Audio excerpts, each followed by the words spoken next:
Fox News alert, the FBI says they have their man. Federal authorities arrested a man today suspected of mailing at least 13 bombs to high-profile Democrats, including 2 former presidents. One addressed to former CIA Director John Brennan in care of CNN's New York bureau. Welcome to Washington. I'm Bret Baier. Investigators are still finding suspicious packages, 3 more just today, but they believe they have the man responsible for sending them. This afternoon, the FBI director says a single fingerprint led to the arrest of 56-year-old Cesar Sayoc of Aventura, Florida. Before that, many of us watched live as federal agents towed away a white van with windows covered in political stickers that praised President Trump in one way or another and had targets over faces of some of the people who received pipe bombs in the mail. None of those pipe bombs in those packages detonated, but the FBI director said today definitively, while crudely constructed, they were not hoaxes. Attorney General Jeff Sessions said regardless of political beliefs, the department will bring the full force of the law against anyone who resorts to violence to further an agenda. We have Fox team coverage tonight. Chief White House correspondent John Roberts joins us with what the president's saying about today's arrest and the fallout from that. But we begin with Chief Intelligence correspondent Catherine Herridge with a look at how investigators got their suspect. Good evening, Catherine. Thank you, Brett, and good evening. Today's announcement is the culmination of a 5-day manhunt that began Monday in the greater New York area and ended 1,000 miles away in South Florida, drawing on more than a dozen federal agencies led by the Secret Service and FBI. We have arrested Cesar Sayoc in connection with this investigation. The 56-year-old suspect was arrested in South Florida and is now facing 5 federal criminal counts for sending explosives through the mail and targeting current and former Democratic politicians. This is utterly unacceptable. Political violence or the threat of violence is antithetical to our vigorous system of self-government. Federal investigators seized his van, covering it with a blue tarp, concealing pro-Trump stickers. Sayoc's social media accounts also praising Republicans, slamming Democrats, and showcasing videos of himself appearing at Trump rallies. The Attorney General was pressed on why Sayoc singled out Democrats and at least one powerful party donor. He may have been appears to be a partisan, but that would be determined by the facts. The break in the case came when an FBI lab identified a latent fingerprint on one of the suspicious package envelopes addressed to Democratic Congresswoman Maxine Waters. 2 additional pieces of DNA evidence from other packages matched Sayoc, who was already in a law enforcement database because of his past criminal activity. The work of the men and women of law enforcement here and the work that was done over the last week is something that should make every American proud and grateful. Another device was discovered today in California, addressed to Democratic Senator Kamala Harris, and in New York City addressed to CNN contributor and former Director of National Intelligence James Clapper. The FBI director emphasized the devices, now more than a dozen, intercepted on the East and West Coast, were dangerous, not a hoax, laying out new details of their construction. Each device consisted of roughly 6 inches of PVC pipe, a small clock, a battery, some wiring, and what is known as energetic material. A conviction on the 5 federal criminal charges, which could expand as the investigation progresses, carries a prison term of up to 48 years. The defendant's conduct as charged is cowardly and reprehensible and totally anathema to our democracy.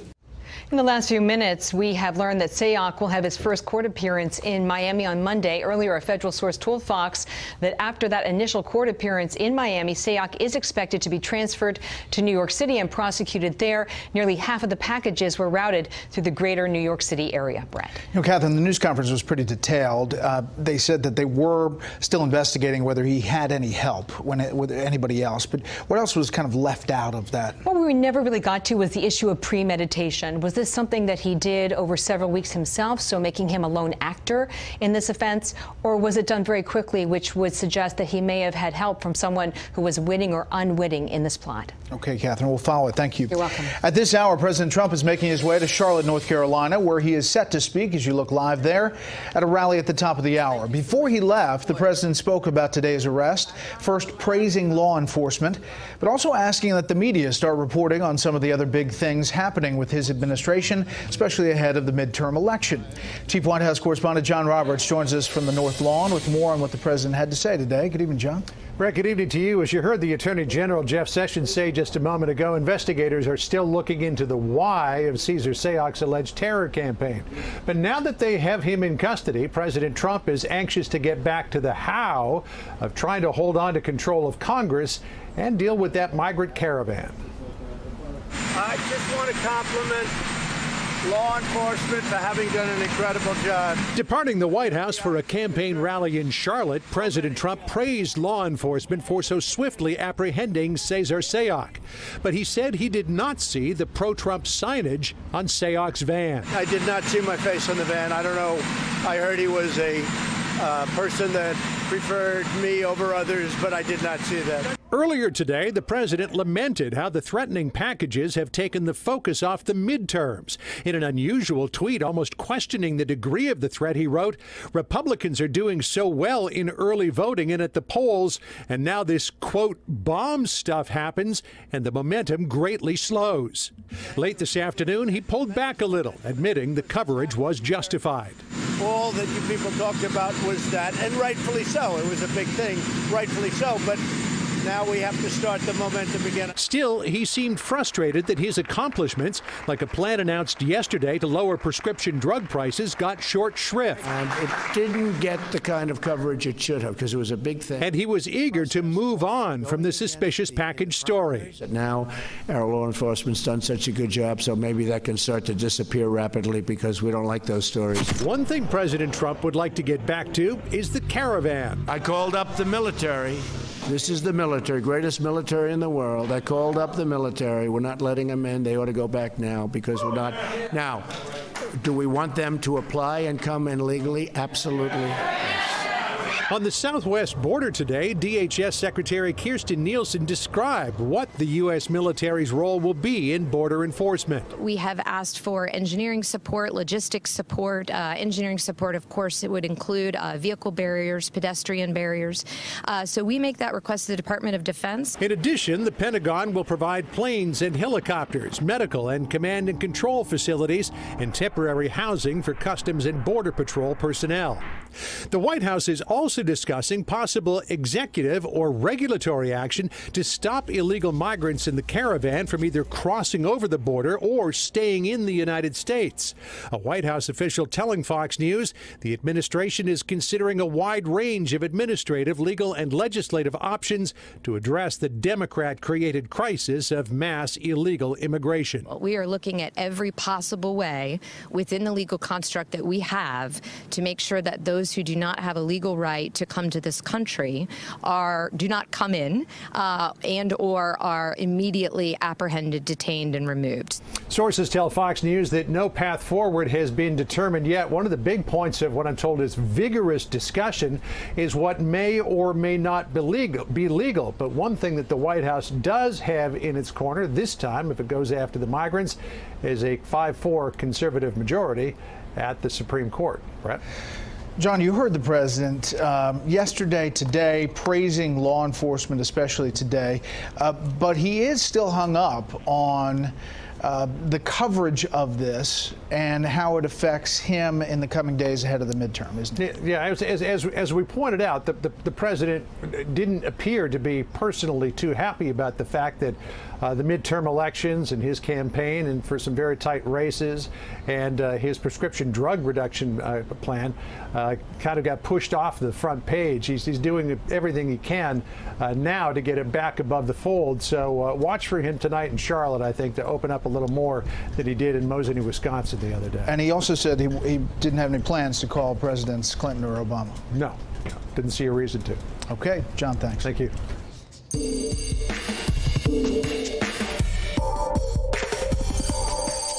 It took investigators less than a week to capture a suspect in this week's suspicious mailings to high-profile Democrats and CNN. Law enforcement, as we just mentioned, receiving praise from all corners tonight. Several viewers asked whatever happened to the investigation into the letters laced with anthrax sent to Capitol Hill and news outlets in 2001. Correspondent Kristen Fisher in our Whatever Happened To series takes a look back at those attacks that killed 5 people and sickened nearly 20 more. There's no question that anybody who would mail anthrax with the attempt to harm American citizens is a terrorist. It was the worst act of bioterrorism in U.S. history. As Americans were still reeling from the 9/11 attacks, just 3 weeks later, a photojournalist at the Sun newspaper was killed by inhaling anthrax. It was the first anthrax death in the U.S. in 25 years, and initially the Bush administration thought it was an isolated incident. But that all changed when anonymous letters laced with anthrax began showing up at news outlets in New York and Florida and at the U.S. Capitol. We'll have enough medicines to treat 12 million Americans for anthrax infections for up to 60 days. Letters sent to then Senate Majority Leader Tom Daschle and Senator Patrick Leahy declared, "You cannot stop us. We have this anthrax." Over the next 2 months, 4 more people would die, including 2 U.S. postal workers, and 17 people would become sick after opening or handling letters that contained the deadly anthrax bacteria. After a massive 7-year investigation involving interviews with more than 9,000 people, the FBI finally declared that they knew who did it. Based upon the totality of the evidence we had gathered against him, we are confident that Dr. Ivins was the only person responsible for these attacks. Bruce Edwards Ivins was a government biodefense researcher, and federal prosecutors say they had DNA evidence leading to an anthrax vial in his lab. But Ivins was never charged with any crime because he killed himself in 2008. And so what many consider to be the largest FBI investigation in history ended with no convictions. Bret? Kristen, thank you. More on today's arrest with the panel in a bit. In other news, the Trump administration is extending an invite to Russian President Vladimir Putin to visit the U.S. early next year. But after what many saw as a disastrous summit between Putin and President Trump in July, and intelligence agencies' confidence that Russia did meddle in the 2016 elections, some in both parties are now wondering aloud if that invite is a good idea. State Department correspondent Rich Edson has our story. Russian President Vladimir Putin may soon return to the White House. We have invited President Putin to Washington after the first of the year for basically a full day of consultations. Traveling in the former Soviet state of Georgia, National Security Advisor John Bolton says officials are still discussing the schedule. Russian state media say Secretary of State Mike Pompeo and Russian Foreign Minister Sergei Lavrov spoke today to prepare for meetings between the two presidents. If President Putin accepts the invitation, it would be his first trip to the White House since September 2005. Presidents Trump and Putin last met at a July summit in Helsinki, with a press conference where President Trump discussed Russia's interference in the 2016 U.S. election. I have President Putin. He just said it's not Russia. I will say this. I don't see any reason why it would be. That brought widespread criticism, even among senior congressional Republicans. Everyone who's dealt with Putin understands fully that the best way to deal with him is through strength.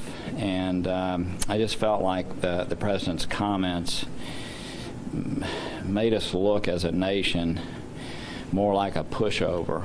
Bolton also said the administration wants to maintain discussions with the Russian government on strategic stability, disarmament, and regional conflicts. First, the president may briefly meet again with Putin next month in Paris, while the two are there for the commemoration of the end of the First World War. Bret? Rich Edson at the State Department. Rich, thank you.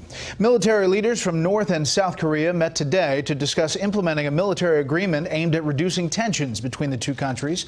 The talks included establishing a joint military committee to help maintain communication and avoid clashes. This is all a part of an agreement reached at a summit between North Korean leader Kim Jong-un and South Korean President Moon Jae-in last month in Pyongyang. Up next, a wild ride for Wall Street this week. Some indications from experts on how long that may last. First, here's what some of our Fox affiliates around the country are covering tonight. Fox 41 in Louisville, where a Jeffersontown Kroger reopened today, 2 days after a black man and black woman were killed at that store. Customers who stopped by were able to sign a book of well wishes intended for the victims' families. The shooting is being investigated as a possible hate crime. The suspect is being held on $5 million bond. Fox 7 in Austin, where city officials are hoping to lift a mandatory boil water notice for residents on Sunday. Austin, Texas water officials issued the mandatory notice Tuesday after drinking water quality didn't meet state standards at one plant. And this is a live look at New York from our affiliate Fox 5. One of the big stories there in the area tonight. New Jersey health officials are confirming 4 more infected patients in a viral outbreak at a pediatric rehabilitation center that has already killed 7 people. That brings the total number of adenovirus cases to 24. The 7 who died this month were children and at least 1 young adult. They were all in a respiratory unit where patients receive long-term help with breathing. That's tonight's live look outside the Beltway from Special Report. We'll be right back.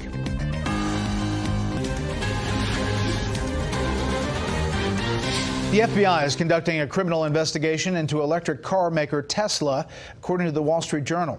The newspaper reporting the FBI is looking into whether the company misstated production figures about its Model 3 sedan and misled investors about its business. A Tesla spokeswoman says the company cooperated with a, quote, voluntary request for documents from the Justice Department earlier this year, but has had no additional requests for months.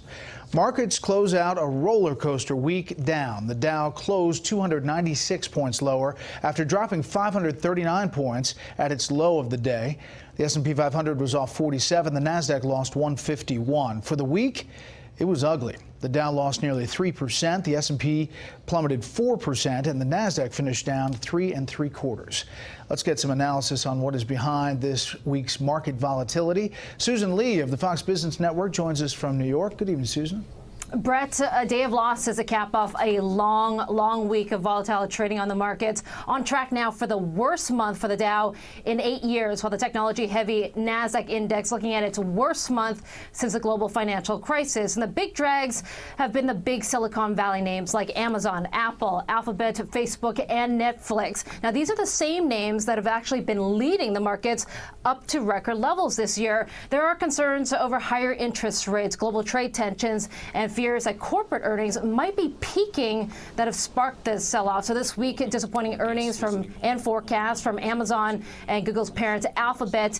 It seemed to confirm the negative market sentiments, but that's not hurting the U.S. economy just yet, because this morning we saw a strong GDP read for the 3 months from June to September, the third quarter as we call it. The U.S. economy growing 3.5%, less than the second quarter of the year, but still better than forecasts, and really puts the U.S. economy on pace for the best year of growth since 2005. That's 13 years. Consumer spending was a bright spot and also important for the U.S. as it powers 2/3 of the economy. Americans are spending at the fastest rate in nearly 4 years, thanks to lower taxes and the best jobs market in close to 50 years. Government spending, including defense, also powering economic growth. But the main drag, housing, falling in the quarter because of higher interest rates and also tax code changes. Housing really important to the U.S. as it accounts for nearly a fifth of the U.S. economy. Brett, back to you. Hope for a better week next week. Susan, thank you. Have a good weekend. Up next, from the Southwest to the Northeast, to look at some of the competitive races this election season that are actually changing in recent days. We'll bring you that. First, beyond our borders tonight. Weekly protests at the Israeli border leave 2 more dead today. Gaza's health ministry says 2 Palestinians were killed by Israeli gunfire during violent demonstrations along the fence. The Israelis have repeatedly warned the Palestinians to stop that violence, throwing stones and firebombs and grenades at Israeli soldiers. It began about 6 months ago. Since that time, 158 Palestinians and an Israeli soldier have been killed along the fence. In Jordan, 20 people are dead from flash floods near the shore of the Dead Sea, and that number could rise. Officials say at least 13 of the victims were middle school students who were taking a break at hot springs when sudden heavy rains sent flash floods toward them. British police have arrested a man suspected of trying to steal one of the 4 surviving Magna Cartas at the Salisbury Cathedral. Police say cathedral alarms sounded Thursday when a person tried to smash the glass box surrounding the document. The Magna Carta, granted by King John in 1215, has become an enduring symbol of the rule of law. Police say the document was not damaged. Just some of the other stories beyond our borders tonight. We'll be right back.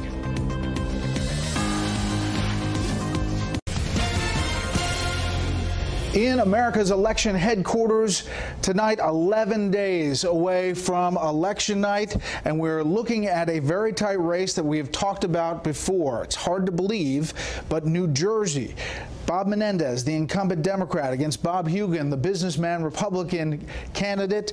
As you look at the Real Clear Politics average of polls, you see a 7+ point difference. However, that's not the whole story. In fact, it's getting a lot tighter in the internals, so much so that the Cook Political Report today moved this race to a toss-up in Democratic-controlled New Jersey.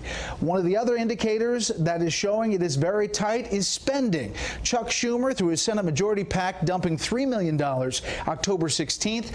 Thursday, another $2.8 million for Menendez to try to shore that up.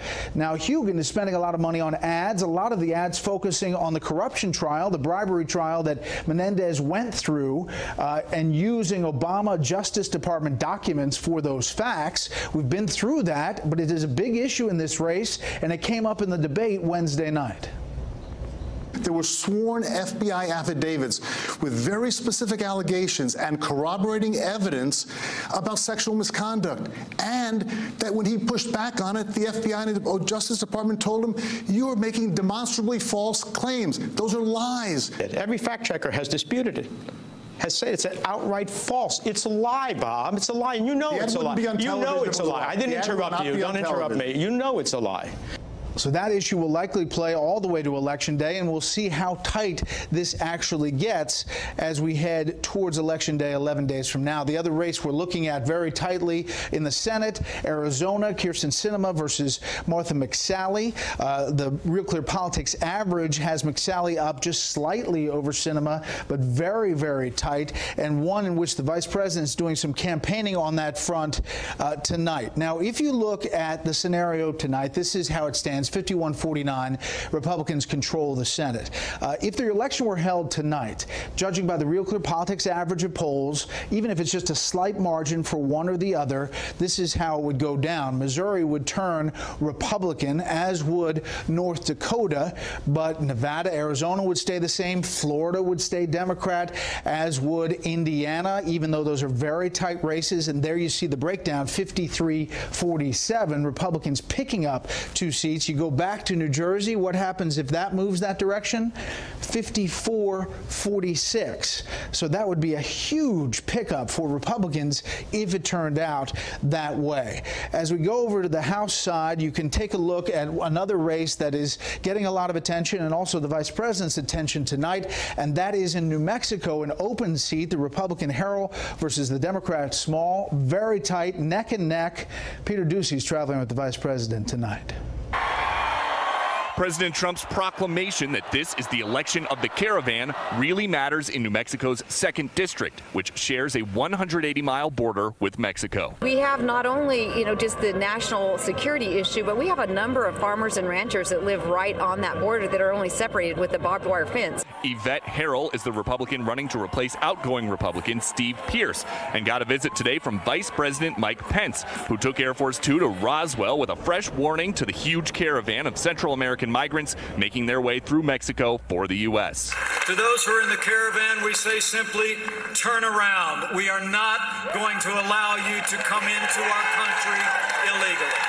The Trump administration's last-minute focus on immigration is reflected by its travel schedule. In the last week, President Trump has stopped at southwestern states Texas, Arizona, and Nevada. In the next 24 hours, Pence will hit 3 more southwestern states, New Mexico, Arizona, and Nevada. Oh, we're building. This border district is unique in that the Democratic candidate is talking tough about border security, too. We need to secure our borders and enforce our laws against traffickers and violent criminals. And instead of wasting billions on a new border wall or separating families, let's actually fix the process for work visas and provide a pathway to citizenship for those without a criminal record. But ultimately, for Harrell, this contest isn't just about protecting the border, it's about protecting President Trump from impeachment. People understand that if we don't hold the House, the Democrats will start an impeachment process. This cycle, Democrats say they've built their largest battlefield in a decade, and it spans from coast to coast. But right now, with the caravan coming and the midterms less than 2 weeks away, the president and the vice president are concentrating their efforts here in the Southwest. Brett? Peter Ducey in New Mexico tonight. Peter, thanks.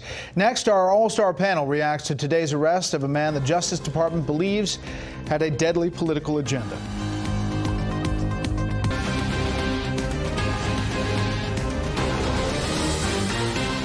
pleased to inform you that law enforcement has apprehended the suspect and taken him into custody. We will bring the full force of law against anyone who attempts to use threats, intimidation, and outright violence to further an agenda. Though we're still analyzing the devices in our laboratory, these are not hoax devices. This is very much an active and ongoing investigation. We do believe that we've caught the right guy. Today's arrest doesn't mean we're all out of the woods. There may be other packages in transit now. Well, the FBI says they have their man making an arrest today, Cesar Sayoc, in Florida. He is being described as a former male stripper. Acquaintances and relatives are telling reporters he used steroids for years. He has a long rap sheet in Florida. 2002, he was sentenced to 1 year probation for making a bomb threat in Miami-Dade County, charged with third-degree grand theft, battery, petty larceny. 2004, charged but never prosecuted for possession of a controlled substance, and then fraudulent refunds and tampering with physical evidence. The van that he lived in, we're told, was taken away, and we saw that live on TV, and you can see the van with the stickers, a lot of political stickers supporting President Trump, Vice President Pence. There are other stickers on there, CNN sucks, and also targeted pictures with a target over Hillary Clinton's face and others. The president was asked about that as he left for Charlotte a short time ago. I did not see my face on the van. I don't know. I heard he was a person that preferred me over others, but I did not see that. There's no blame. There's no anything. If you look at what happened to Steve Scalise, that was from a supporter of a different party. I think I've been toned down. You want to know the truth. I could really tone it up because, as you know, the media has been extremely unfair to me and to the Republican Party. With all of that being said, we're winning, so I like that. So what about all of this and the developments? Let's bring in our panel. Byron York, chief political correspondent of the Washington Examiner. Molly Hemingway, senior editor at the Federalist, and Charles Lane, opinion writer for the Washington Post. Byron. Well, we now know who the suspect is. He's a strange, unbalanced man, long criminal record, as you said, who adopted the most extreme displays of Trump support. You can see those. I covered a lot of Trump rallies in the campaign. There are some of those people at each rally, most of them, of course, entirely harmless. But there's no doubt that there's politics in this, because not only did he target a number of Democrats or pro-democratic figures, but that the ones targeted were kind of a gallery of Trump villains. Eric Holder, Hillary Clinton, George Soros, Maxine Waters, people who Robert De Niro. Exactly. People who had been in highly publicized sort of oppositional arguments with President Trump. So this is going to be a highly politicized argument. But on the other hand, we don't know a lot now specifically about why he says he did what he did. Let's listen to President Obama a short time ago on the stump, talking kind of around this.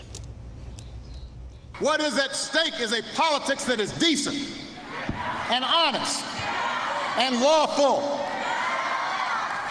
and tries to do right by people, and that's worthy of this country we love. It shouldn't be Democratic or Republican to say you don't punish political opponents or threaten the freedom of the press just because you don't like what they say or write about you. The president has used lines similar to this, but he kind of went down the line of stirring up violence in this speech tonight. I'm not sure exactly which President Obama was saying that. Well, I think it is something we have seen in recent weeks where there have been these acts taking place from individuals that are threatening, you know, whether it was the Ricin attacks of sending that to General Mattis and President Trump, or there was a bomb plot that was diverted that involved Paul Ryan, I think it was just this week, this attack of sending bombs to Democrats. And I think that's very concerning that when individuals do this. It's also disconcerting that we're seeing some larger public embrace of violence or violent rhetoric or incivility. You know, you had Antifa taking over police functions in Portland. You've had some leaders of the Democratic Party call for physical confrontation and incivility. And it's much more worrisome. I mean, you're always going to have people on the left or on the right who behave this way, individuals who are acting alone. I think the country needs to, of course, be vigilant against that, and it's wonderful that the FBI did such a good job with the other law enforcement agencies. But much more disconcerting would be the normalization of political incivility. I mean, we can come to that conclusion, I think, fairly, that our discourse is a mess. Both parties are to blame. Obviously, the president has the biggest megaphone day to day, and we cover it.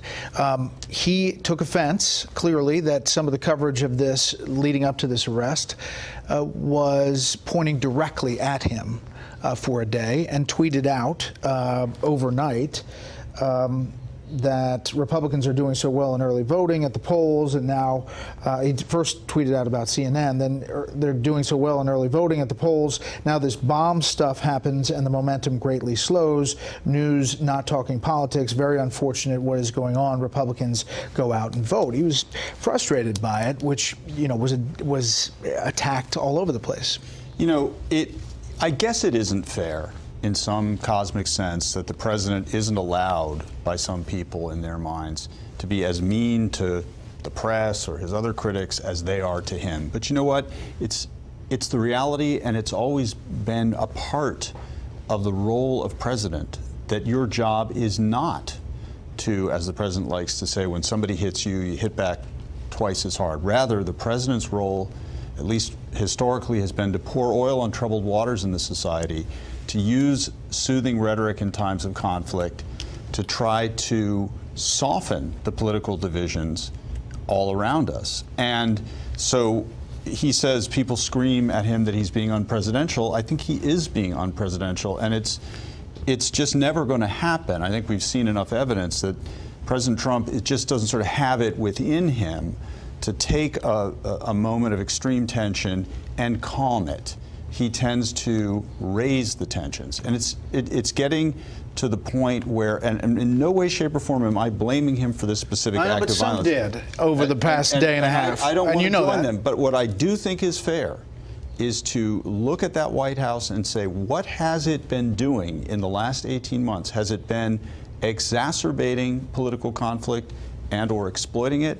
Or has it been consciously trying to soothe it? And I think the answer is pretty clear. I think it's absolutely true that everyone needs to improve their rhetoric from President Trump on down. He is known for insulting people and his negative discussion of the press. What's unfortunate is the media are very poorly situated right now to talk about improved discourse. They've spent much of the last 2 years openly talking about, having people on air who talk about him as a traitor, who should be impeached. The punishment for treason is actually capital punishment, or that's one of the things you can do. This is incredibly uncivil rhetoric, and it's been going on near daily for a year and a half. But there is an atmosphere now, and it's not attributable to any one person, but you do have an atmosphere in which these bombs can happen, in which the Republican baseball shooting can happen, in which 5 policemen are murdered in Dallas during the campaign. These things are happening, and we're in one of these periods, and you think back maybe to 1968, in which there were people who worried that the whole country is going to fly off the axle. And we are in one of these periods right now, and I don't think you can attribute, certainly Donald Trump is doing his part, but I don't think you can attribute the whole or even the greatest part to one single person. One thing we could all agree on was that law enforcement deserves a lot of praise for getting this guy in the short time that they did. Quickly. Well, I was just going to say, he was mailing out envelopes full of evidence, and they exploited every scrap that was in there. Next up, immigration politics, possible Putin visit, and this week's winners and losers.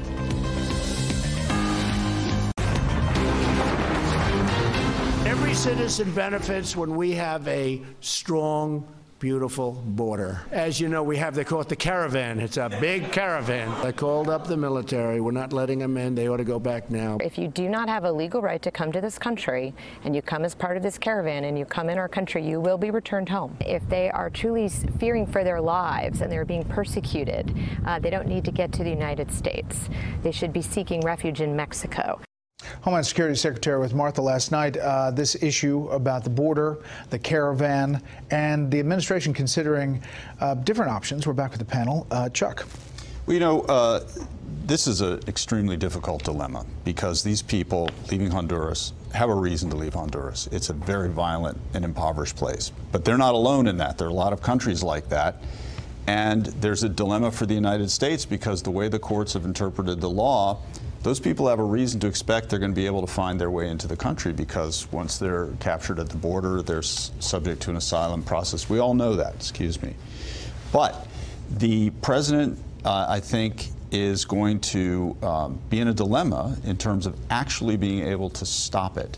And I almost think that he's calling up the military and making all these symbolic gestures to deter the caravan, even though they actually wouldn't work once these folks got to the line, because there's not a whole lot that really can be done. Without changing the law. And he did tweet about that, about changing the law. And there's a limit to what can be done and handled by the executive. This is a problem that is, according to our Constitution, best handled through the legislative branch, and both parties are responsible for the failure to have laws that make sense about immigration and how to handle our numbers and how to make sure that what we're doing is matching with the interests of the American people. I just want to play Vice President Pence on this caravan talking about it.